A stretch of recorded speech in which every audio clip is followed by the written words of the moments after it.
바른 지식만이 나를 살리고 영혼을 살린다라는 제목으로 함께 은혜를 나누고자 합니다. 자, 플라톤, 여러분 플라톤 다 아시죠? 플라톤이 이렇게 말했습니다. 교육을 받지 않으면 세상에 출생하지 않은 것만 못하다. 왜냐하면 무식은 불행의 근원이기 때문이다. 그만큼 교육이 인간의 삶 전체에 중요하다라는 거죠. 그러나 세상의 교육은 완전하지 못합니다. 바른 지식이 아닌 것이 너무나 많지요. 정말 그렇듯하고 우리의 마음을 움직이는 감동적인 논리들은 있지만 사실 그것이 바른 지식이 아닐 경우가 너무나 많습니다. 바른 지식을 배워야 한다는 거죠. 여러분 바른 지식이 뭡니까? 마태복음 28장 19절에 보면 PPT 한번 보세요. 보면서 하세요. 다운 받는 시간은 안 드렸거든요. 다 넣어놨으니까. 마태복음 28장 19절에 보면 우리가 너무 잘 아는 말씀이죠. 주님이 지상 사명으로 제자들에게 주신 말씀입니다. 내가 너희에게 분부한 모든 것을 가르쳐 지키게 하라. 예수님이 제자들에게 유언으로 하신 명령이자 사명이었죠. 예수님이 분부한 모든 것을 가르치고 지키게 하라. 그러면 먼저 무엇을 해야 됩니까? 예수님이 분부한 것을 가르치고 지키게 하라. 그럼 뭘 해야 돼요? 내가 먼저 그것을 배워야 된다는 얘기죠. 이것이 제자훈련의 원리이자 기독교 교육의 핵심입니다. 사실 기독교 교육은 여기서부터 출발을 하는 거예요. 예수님이 분부한 모든 것을 가르쳐야 한다. 구체적으로 말하면 올바른 지식이어야 한다. 다른 표현으로 하면 그런 거죠. 여러분 세상에는 정답이 없습니다.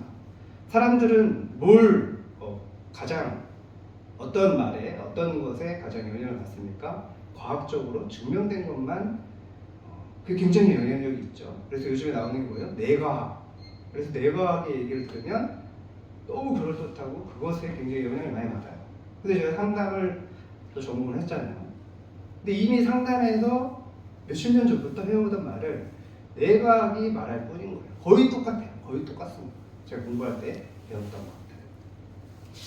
그런데 과학적으로 지금 맞다고 하면서 그 논리를 연구 결과를 얘기하면서 증명됐다고 하면서 말하는 모든 이론은 반드시 정답이라고 할 수가 없습니다.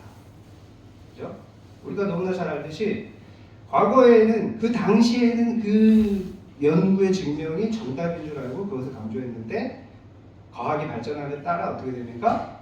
잘못된 연구 결과가 굉장히 많습니다. 굉장히 많아요. 왜 그래요? 인간의 지식과 인간이 발견한 과학적 증거는 완전하지 않기 때문이죠. 왜 그래요? 전체를 통찰하기란 불가능하기 때문입니다. 너무 모르는 게 많아요. 사실 모르는 게 더 많습니다. 우리 인체의 신비에 대해서도 모르는 게 더 많아요. 심장이 왜 뛰는지를 모릅니다. 알지를 못해요. 그러나 우리 예수님은 천지를 창조하신 분이죠. 천지를 창조하신 분이에요. 세상 모든 것이 예수님에게서 나왔다. 성경은 이렇게 말씀하고 있습니다. 그리고 우리를 창조하셨죠.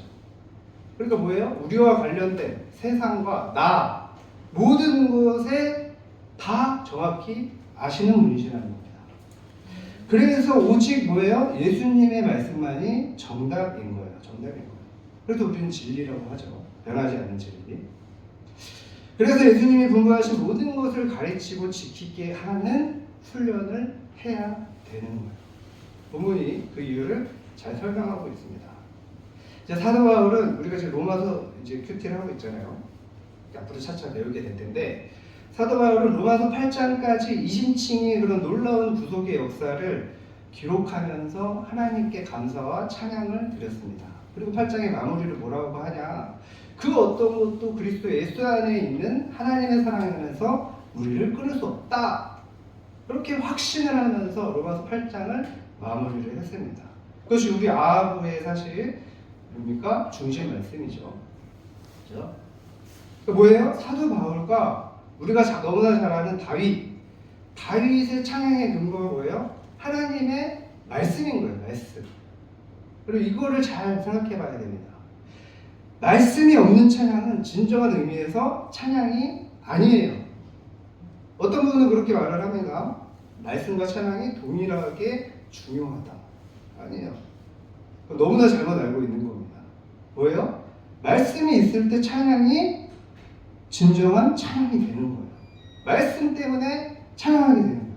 기도도 마찬가지예요. 성경 뭐라고 되어 있어요?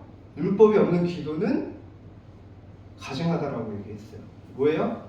말씀이 없는 기도는 진짜 기도가 아닌 거예요. 그죠? 말씀이 있을 때 온전한 기도가 되는 겁니다.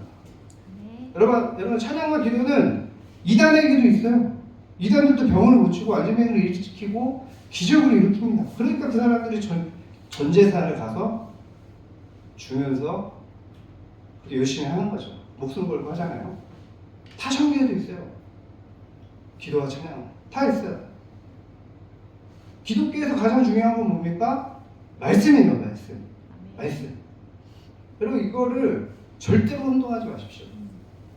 절대로 혼동하지 마세요. 그런데 사도 바울은 하나님의 놀라운 사랑을 생각하면서 감사할수록 한편으로는 가슴이 타들어가는 고통을 겪게 됩니다. 그 고통을 느끼는 거예요. 이유는 뭐냐? 자신의 동족 이스라엘 때문인 거예요. 이스라엘. 이방인들은 예수를 믿게 돼서 구원을 받는데 자신의 동족은 어떻게 돼요? 예수 그리스도를 믿지 못하는 거예요. 그러니까 이게 너무 가슴이 아픈 거예요. 너무나 고통스러운 거예요. 자, 바울은 정말 그들에게 복음을 온전히 믿게 하기 위해서 고민하고 또 고민을 하면서 기도를 했습니다. 도대체 왜 나의 동족 이스라엘은 예수를 못 믿을까? 예수 그리스도를 믿지 못할까? 그러다가 유대인들이 구원을 받지 못하는 결정적인 이유를 깨닫게 됩니다.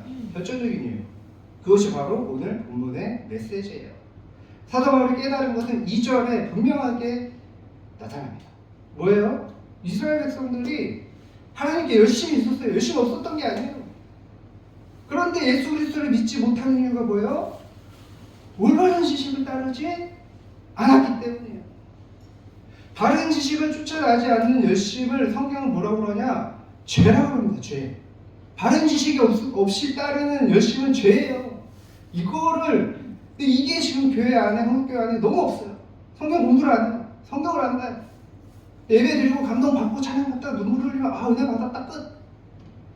그렇게 되는 거예요. 성경은 죄라고 합니다. 죄가 뭡니까 여러분? 언어로 하말티아예요. 하말티아.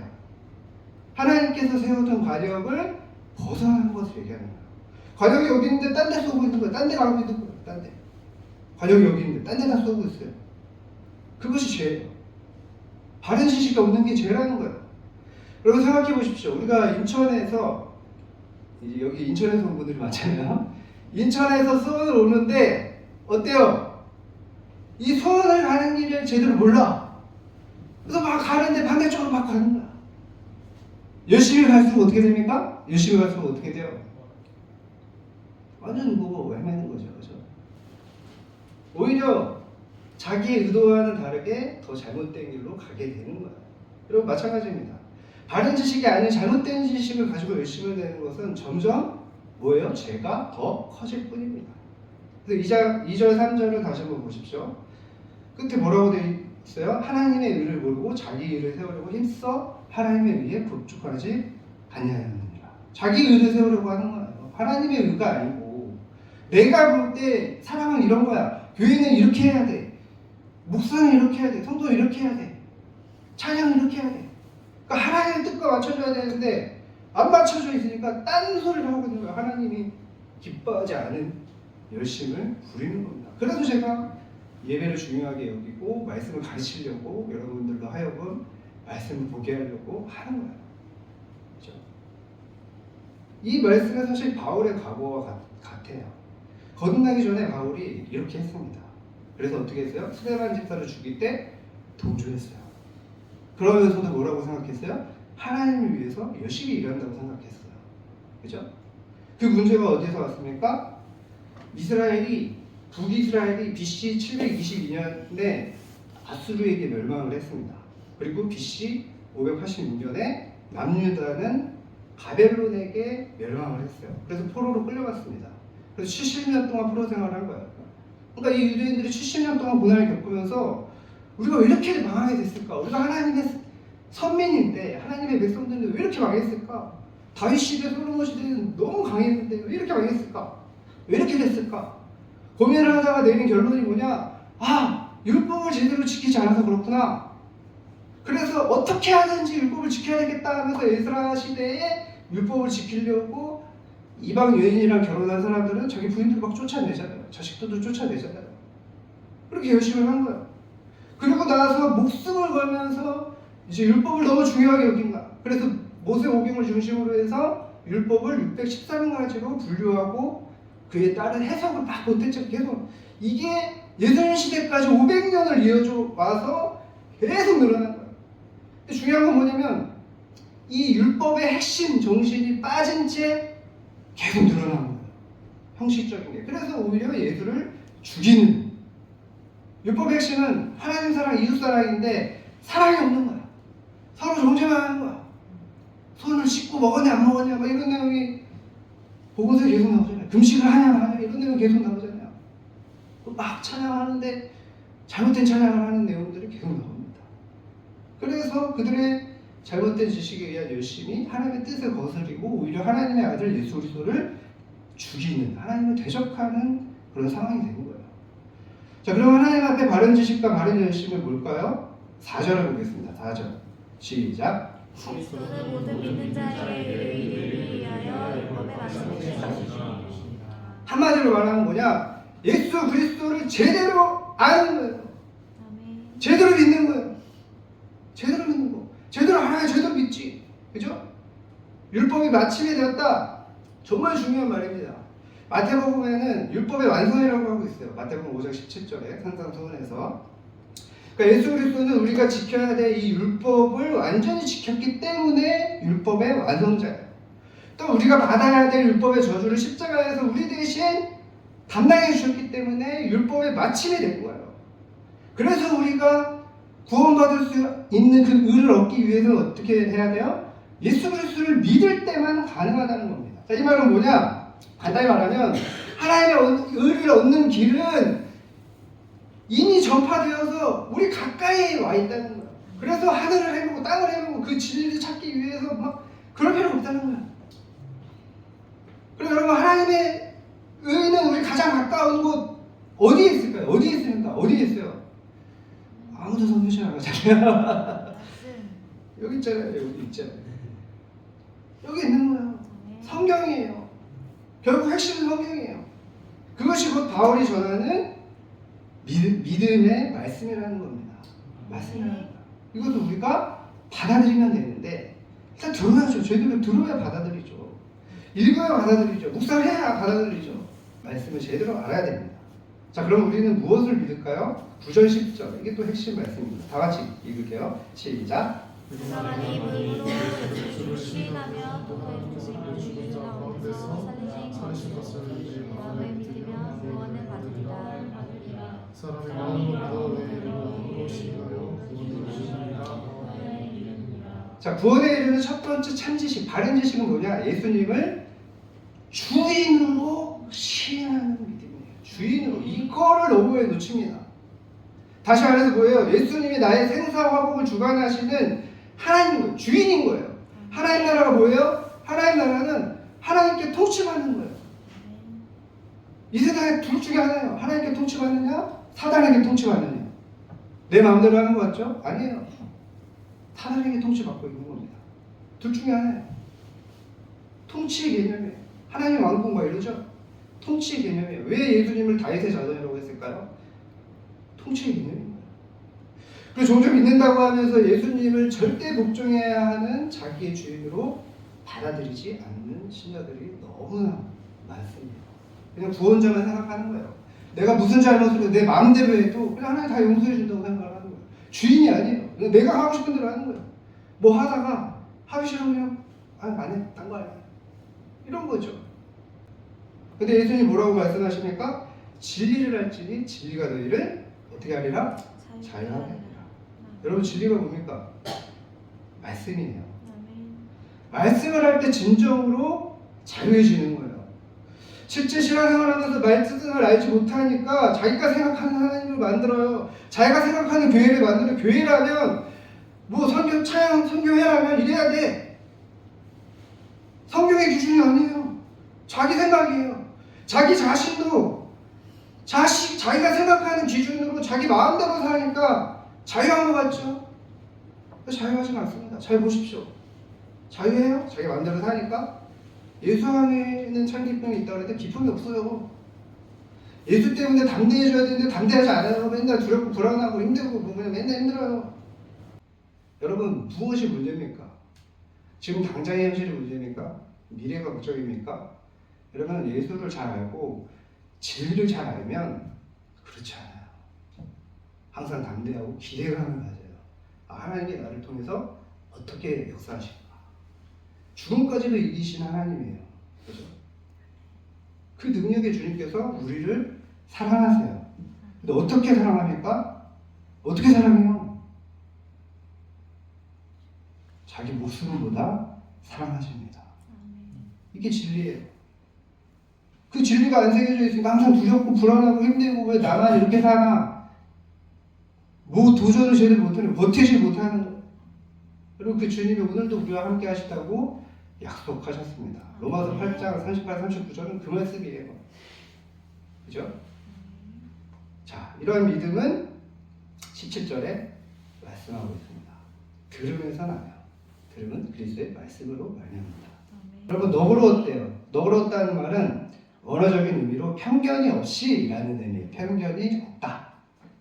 그러니까 하나님의 말씀을 들을 때 어떻게 된다? 편견 없이 들어야 된다. 그리고 그 말씀을 날마다 묵상했다. 상고하다는 말은 묵상했다는 거예요. 그죠? 가끔 자신의 생각에 갇혀서 말씀을 듣고 또 말씀을 비판하는 성도들이 있습니다. 자신의 생각과 다르다는 거예요. 또 말씀을 듣고 자신을 돌아보지 않고 자신은 괜찮은 사람인 것처럼 다른 사람을 비판해요. 말씀을 편견 없이 듣고 또 자기 자신을 향해서 들을 때 영혼이 소생하게 되면 다시 살아나는 거예요.